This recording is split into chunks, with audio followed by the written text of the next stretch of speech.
Welcome to Kansas Ag Report. I'm Ken Rahjes. On this week's program, we talk with Mike Steenbrook, the Executive Director of the Soy Transportation Coalition. They're working with many stakeholders, working to get soybeans from field to market. We'll also have features from Kansas Corn, Kansas Wheat, and the Kansas Farm Bureau, and our update from the Kansas Livestock Association and market information from Pinion, a division of KACO ISO.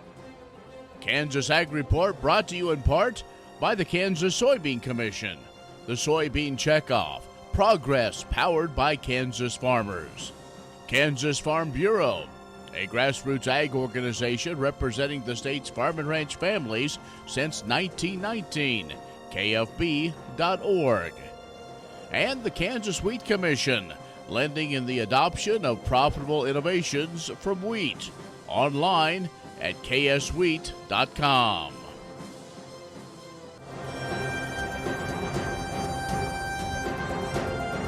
In agricultural news from agview.net, this past season was a bad one for wheat streak mosaic virus and others that vectored by the wheat curl mite in parts of Kansas. Late summer rainfall last year was favorable to volunteer wheat establishment in some areas, and one of the best preventative measures for wheat streak is the control of volunteer wheat early, often right after harvest. Now, it's been a couple of weeks, so if volunteer wheat is allowed to stand, it does create a green bridge, allowing wheat streak mosaic and wheat curl mites to survive locally. Volunteer wheat should be terminated at least 2 weeks prior to planting to allow sufficient time for those mites to die off. As the Beef Checkoff will celebrate 35th anniversary, the National Cattlemen's Beef Association, a contractor with the Beef Checkoff, is shining a light on the successful promotion and research programs that drive demand for beef. Consumers today are more open about the nutritional benefits of beef than at any other time since the checkoff began more than 3 decades ago. But getting here was not easy and required consistent long-term investment in nutrition research to turn the tide. The beef checkoff was implemented at a time when U.S. dietary guidelines encouraged Americans to limit beef in their diet, then reduce their intake of fat and cholesterol. Now, this coincided with America's growing interest in healthy lifestyles, and it quickly became clear that nutrition and health concerns could be a potential barrier to consumers eating beef. So in order to address the concerns and further understand beef's role in health, the checkoff began funding nutrition research. Now, throughout the years, the checkoff has made significant contributions to the scientific understanding about beef's role in health. Now, the Dietary Guidelines for Americas, or DGAs, recommend introducing solid foods like beef to infants and toddlers. And for Kansas soybean commissioners continuing their officer position following the annual meeting for officer election, the slate of officers remained unchanged from the previous year and were also elected unanimously.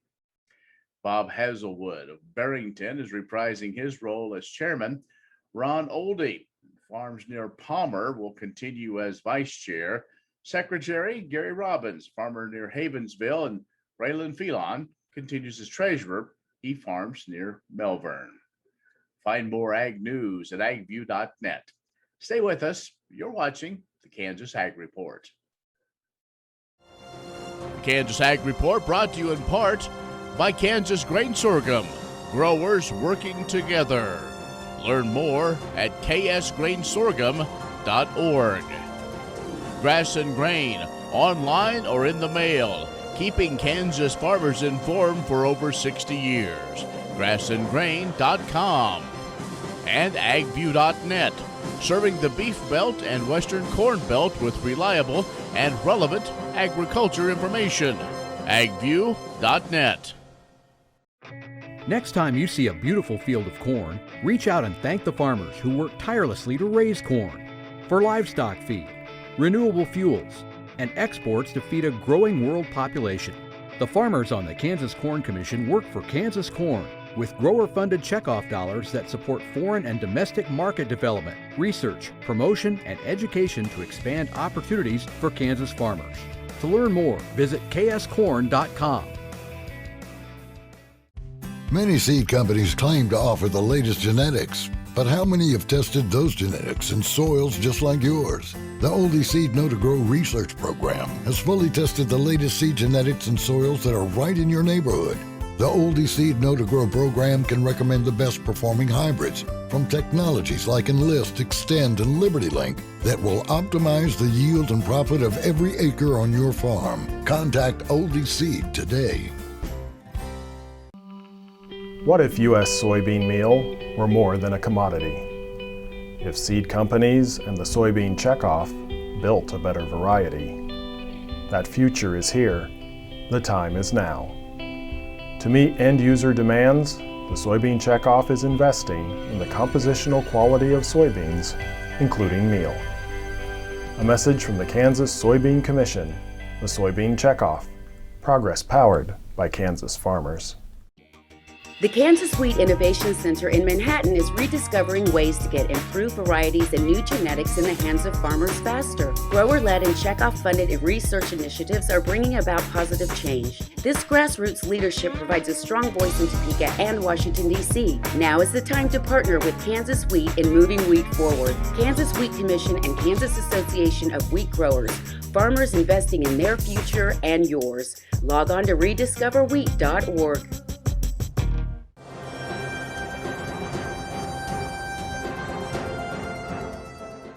And joining us is Mike Steenhook, who is Executive Director of the Soy Transportation Coalition based in Iowa. Mike, thanks for joining us. It's always good to be with you, Ken. Thanks for having me. Well, Mike, you and your group work tirelessly, as we have told a lot of people, to get the soybeans out of the field into the marketplace. And there seems to be a lot of challenges, but are we finally maybe making some headway? Well, yeah, the need is quite exorbitant, but we are still making some progress. And a lot of times you have to measure these things in base hits. You usually don't win the game by a home run. You usually win them by a bunch of base hits. And we have had some base hits as of late when you look at certainly some of the work that's been done on the inland waterway system, including the Illinois River. We've seen some additional resources overall for locks and dams. Clearly, the most important export region for soybeans and corn is the lower Mississippi River, and we're continuing to see progress on deepening that segment of the river to make the economics of our exports even more favorable. So clearly, these are issues that are very important to our industry, and we're happy to see some momentum, but obviously a lot of work remains to be done. You recently had a meeting where folks on your board, a lot of farmer leaders and other industry folks serve on it, and kind of what released or commissioned a study or have a study out on looking at the Missouri River, and maybe that's some untapped potential, or it's kind of like all things old or new again, and talk about the possibilities and what you've seen as a success on the Missouri. Well, one of the cardinal rules when it comes to supply chains is don't put all of your eggs in one basket. The more diversity you can have, whether it's barge transportation, rail transportation, trucking, you want to have as many options as possible. And one of the arguments that we make as an organization is that we think the Missouri River is an underutilized asset. We would never argue that the Missouri River will rival the Mississippi or the Ohio rivers or others in terms of volume of freight handled. There are some challenges related to the Missouri River, but we do think it's an underutilized asset. So as a result, we've commissioned some research to really do a deep dive into that and really examine what is the performance of the Missouri River. Is it as bad as a lot of people think it is? And one of the arguments that we make is that the reputation of the Missouri River is worse than its actual potential. And so this is going to be a message that we're going to be disseminating throughout the summer, well into the fall, to really encourage people to look at the Missouri River with a fresh perspective. And we're happy to see that has already occurred. We're seeing additional freight being moved on the Missouri River at places like Kansas City, St. Joseph, Missouri, even further north. A new barge loading facility was recently completed and is operational in Glencoe, Iowa, which is between Omaha, Council Bluffs, and Sioux City, Iowa, the furthest north barge loading and unloading facility on the Missouri River. So people are starting to think about the Missouri River in a new way. We certainly want to encourage that. Mike Steenhook, who's Executive Director of the Soy Transportation Coalition, is joining us. Let's take a break. We'll come back with more in just a moment. Kansas Ag Report brought to you in part by the Kansas Livestock Association, supporting members' business interests and meeting consumer demands. KLA.org. Oldie Seed Farms, carrying soil-specific seed. Find them on the web at oldieseed.com. That's OHLDE seed.com. And Kansas Corn, building the future at kansascorn.com. Many seed companies claim to offer the latest genetics, but how many have tested those genetics in soils just like yours? The Oldie Seed Know to Grow research program has fully tested the latest seed genetics in soils that are right in your neighborhood. The Oldie Seed Know to Grow program can recommend the best performing hybrids from technologies like Enlist, Extend, and Liberty Link that will optimize the yield and profit of every acre on your farm. Contact Oldie Seed today.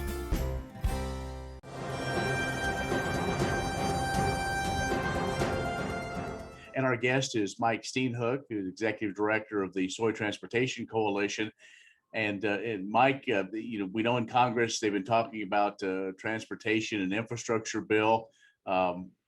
We spent the last segment talking about a lot of barges, but a lot of bridges, a lot of semi-traffic hauls these soybeans to one of those destinations. And your group is also very much advocating for investment in, redoing or maybe improving some of those rural roadways, especially bridges. Well, the first step in the journey from the farm to the ultimate customer, whether domestic or international, occurs via a rural road and bridge. And if you don't have an effective, well-maintained inventory of that, it frankly doesn't matter the condition of your inland waterways or your rail system or your port system, because that's the initial mode that makes the whole transaction ultimately possible. And so having that system is really important. As Congress debates the need to do an infrastructure package, we sincerely hope that rural infrastructure will be prominent in whatever is ultimately passed. Well, it is one that takes everyone, and it's not necessarily here in the Great Plains, but it's here across the board as well. Also, I understand at your meeting that took place with your stakeholders that you're going to make a real push to utilize some new products and maybe some that have been around that are soy-based, and maybe helping to preserve until new infrastructure can be built.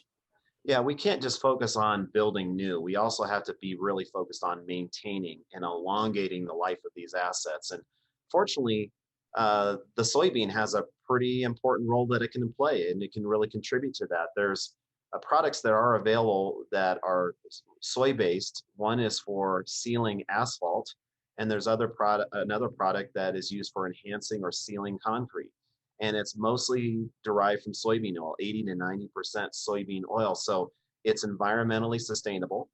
It practices good stewardship by elongating the life of that road or bridge.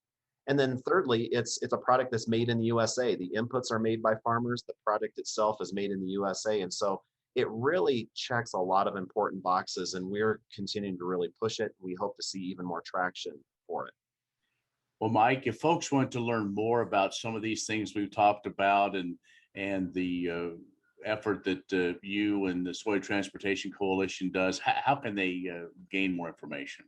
Well, we would just encourage people to go to our website at soytransportation.org. Very good. Well, Mike, we appreciate the update. Lots of good things happening. We look forward to continuing to hear how things are working in the Missouri and other ways transporting soybeans from the field to the market. So appreciate your time. Thank you, Ken. Appreciate it. Mike Steenhook, Executive Director of the Soy Transportation Coalition, has joined us. Stay with us. We'll have more coming up. Next time you see a beautiful field of corn, reach out and thank the farmers who work tirelessly to raise corn for livestock feed, renewable fuels, and exports to feed a growing world population. The farmers on the Kansas Corn Commission work for Kansas Corn with grower-funded checkoff dollars that support foreign and domestic market development, research, promotion, and education to expand opportunities for Kansas farmers. To learn more, visit kscorn.com.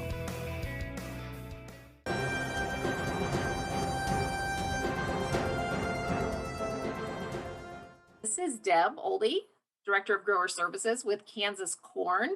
Excited to share a bit of information with you about two activities that we have coming up over the next couple of weeks. The deadline for the Kansas Corn Yield Contest is August 18th. That contest is rolled into the national contest. So participants are going to be fortunate to be able to be entered in both with just one entry this year. Likewise, your harvest form will be filled out just once as well, submitted through the national portal, and we'll have access to that to designate winners in 10 regions within the state of Kansas. Cash prizes are offered for that, and we're excited to see some great yields coming in soon.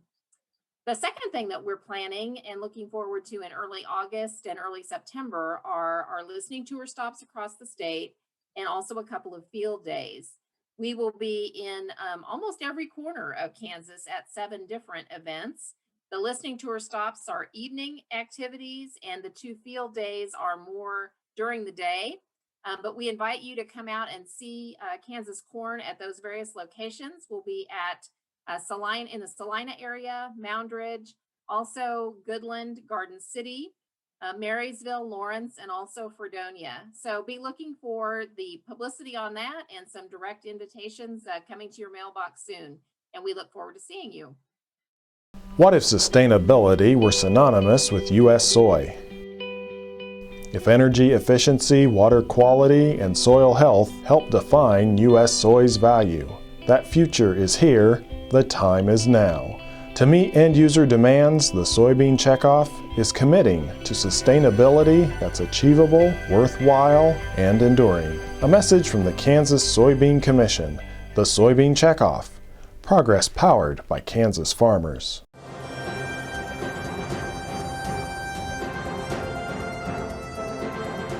Milling industry representatives from across sub-Saharan Africa received a virtual peek at the 2021 Kansas wheat harvest during a June 24th virtual trade team. Each year, about half of the Kansas wheat crop is exported, emphasizing the importance of informational exchanges like this for keeping current and future customers informed on crop progress, condition, and trade flows. 45 milling industry representatives from throughout the sub-Saharan African region attended the virtual event. According to Justin Gilpin, Kansas Wheat CEO, there is a bond that our farmers hold with customers in the sub-Saharan African region, and we welcomed this opportunity to bring them to Kansas virtually. Sharing as much information as possible directly with buyers, early and often during the Kansas wheat harvest, is a priority for us. Chad Wygand, U.S. Wheat Associates Regional Director for Sub-Saharan Africa, based in Cape Town, South Africa, said the virtual format has allowed U.S. Wheat to expand market and crop updates to more participants from more countries across the region, while maintaining targeted training webinars for specific countries or companies. During the virtual trade team meeting, African customers heard from exports in the U.S. wheat marketing chain. Justin Gilpin and Royce Shaneman of the Nebraska Wheat Board provided insights on the Kansas and Nebraska wheat crops. Kansas State University's wheat extension specialist Romulo Lulato walked through the 2021 growing season and its impacts on the 2021 Kansas hard red winter wheat crop, while Eric Sperber of Cornerstone Ag discussed the 2021 hard white wheat crop and specific market logistics for hard white wheat exports. Matt Murphy, wheat line manager with the Andersons, Inc., provided insights on the U.S. and global grain trade situation. With a combine unloading into a grain cart on the go in the background, Tyler Ediger, a Kansas wheat farmer from Meade, joined in for a live discussion from the harvest field. The Kansas Wheat Innovation Center in Manhattan is rediscovering ways to get improved varieties and new genetics in the hands of farmers faster. Grower-led and checkoff-funded research initiatives are bringing about positive change. This grassroots leadership provides a strong voice in Topeka and Washington, D.C. Now is the time to partner with Kansas Wheat in moving wheat forward. Kansas Wheat Commission and Kansas Association of Wheat Growers, farmers investing in their future and yours. Log on to rediscoverwheat.org. Nearly 40% of rural Americans lack access to broadband, compared to just 4% of urbanites. Rural is really our background. That's where most of our Our employees come from rural markets, my family came from rural markets, and so that's where our heart is and what we believe we're here to serve. Having access to broadband, I think, allows people to stay in rural markets or to actually grow in rural markets. Without having access to broadband, and certainly significant speeds of broadband, you can't grow and in some cases can't even compete. Our communities are all a little bit different. The line speed capability was different when we went into the markets than they are today. For us, the most significant changes were Alma, White City, and Rossville. Our employees in those markets are extremely excited that they're now going to be able to serve the customers the same way we can in Wamego or our employees can in Manhattan or St. Mary's. Are you looking for Medicare supplement insurance plans? Now is a good time to look at your options with Kansas Farm Bureau Health Plans. A Medicare supplement insurance plan can help cover certain out-of-pocket expenses Medicare doesn't cover. Things like deductibles, co-insurance, and certain limitations that can be costly in the event of an accident or illness. With Kansas Farm Bureau Health Plans, you have options to Medicare supplement insurance plans with 4 levels of affordable coverage and service from an organization known for its commitment serving Kansans. We encourage you to compare our rates. For more information and to get a quote, contact a Farm Bureau Financial Services agent near you or visit kfbhealthplans.com. Medicare supplements insured by Members Health Insurance Company, Columbia, Tennessee. Not connected with or endorsed by the U.S. or state government.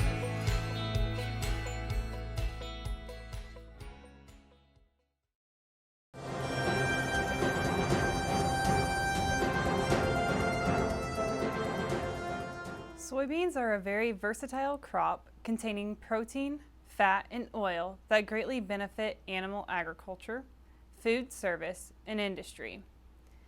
Each bean's composition is about 80% meal, of which 97% feeds livestock, and 20% oil, which has food service applications, is a major biodiesel feedstock and is used in industrial paints and solvents. Soybean meal is rich in protein, fiber, and fat. When consumed by pigs, poultry, aquaculture, and other animals, it creates a quality nutrition profile since protein demand drives soybean production and continues to grow. The increased production of soybean oil is a plus for the biodiesel industry. Just under half of biodiesel produced comes from soybean oil, and while soybean oil is the primary feedstock, this renewable fuel can also be made from used cooking oil, beef tallow, and more. Because soybeans are key in its production, biodiesel adds 63 cents to the price of a bushel of soybean, meaning a direct benefit to U.S. soybean farmers. Food service applications and industrial usage of soybean products also continue to gain momentum, and as more is discovered about the associated health and environmental benefits. Soybean farmers win all around when they grow high-quality, sustainable soybeans that serve as food, feed, and fuel. Grain sorghum is one of the most important cereal crops worldwide, and Kansas leads the nation in its production. Over the years, sorghum has been either exported, used in animal feed domestically, or for other industrial uses. Recently, its use in the ethanol market has seen tremendous growth, with 30% of domestic sorghum typically going to ethanol production. Kansas Grain Sorghum is committed to sorghum research, market development, and education. Learn more at ksgrainsorghum.org.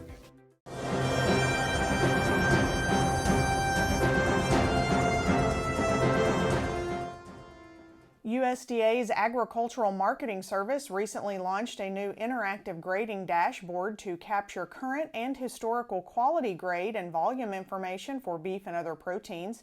The dashboard includes data published through the weekly USDA National Steer and Heifer Estimated Grading Percent Report and expands the information to include veal and lamb grades and volumes. A benefit of the dashboard is the filters that can be manipulated to allow users to see information from different regions over different time frames. It also gives users the ability to easily compare and analyze up to 10 years of data and download the information into a spreadsheet for further evaluation. A national grading summary, regional beef grading information, beef grade percent data, and more can be viewed on the site. The dashboard is updated each Monday. In its current state, the system only views quality grade information. However, the Agricultural Marketing Service has indicated they intend to capture other reports published under livestock mandatory reporting, such as processed under federal inspection and box beef load counts. To view the new grading dashboard, go to ams.usda.gov, then type Grading Dashboard in the search function. Premier Farm and Home has what you need to make your lawn the best in the neighborhood. Hi, I'm Ken. We choose Premier Farm and Home for the professional look that we do ourselves. Feel free to stop in. You can also visit our website at heycow.com.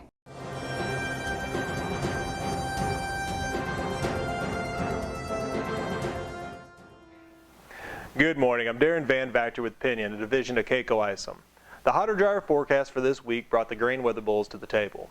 Wheat has an immediate story with the ongoing deterioration of the spring wheat crop in the upper Midwest and Canadian Prairie. This has shifted end users to look for protein in other varieties and sparking a nice rally in the KC. As for soft red, we did see an export sale to China in previous weeks, giving demand bulls something to talk about as well. As harvest wraps up, it's probably a good time to take a look at where we are from a basis and futures standpoint. Basis has stayed steady in the face of the futures rally. Can we continue to push higher? Sure, you can make the case. If your grain is in commercial storage, it might be a good time to cut the physical loose and create cash flow. Other items to consider is there profit at these levels? Will your basis improvement outpace your cost to store? Does the current carry in the market justify holding the physical? And do I want to pay storage while retaining all the futures risk? If selling here makes good business sense and we are fearful of missing out on the next leg higher, you can retain ownership and keep upside utilizing other tools. If you'd like to discuss, give us a call at 888-452-8751. I'm Darren Van Vactor. Be safe and have a great week. Well, that's our show this week. Be social with us at kansasagreport.net or our social media channels. Thanks for watching. I'm Ken Rahjes. We'll see you next week. Kansas Corn reminds you that E15 fuel is the right choice for every kind of driver. For the car enthusiast, E15 has higher octane. For the thrifty driver, E15 is priced lower than regular unleaded. For the nature lover, E15 provides cleaner air. For the shopper who buys local, E15 has more ethanol from our Kansas corn farms. Choose E15 for a higher octane, lower price, cleaner American fuel. Message from the Kansas Corn Commission. Learn more at kscorn.com. Imagine turning soybean oil, used cooking oils, and waste animal fats into fuel so amazing it drives U.S. jobs and our economy forward. Learn more about biodiesel at americasadvancedbiofuel.com. Does your health plan lack dental and vision coverage? With Kansas Farm Bureau Health Plans, you can get a dental and vision bundle for yourself or your family at an affordable price, giving you the ability to maximize your benefits and lower your costs. Plus, you'll get a solid network of providers in one convenient package. Learn more at kfbhealthplans.com or contact a Farm Bureau Financial Services agent near you.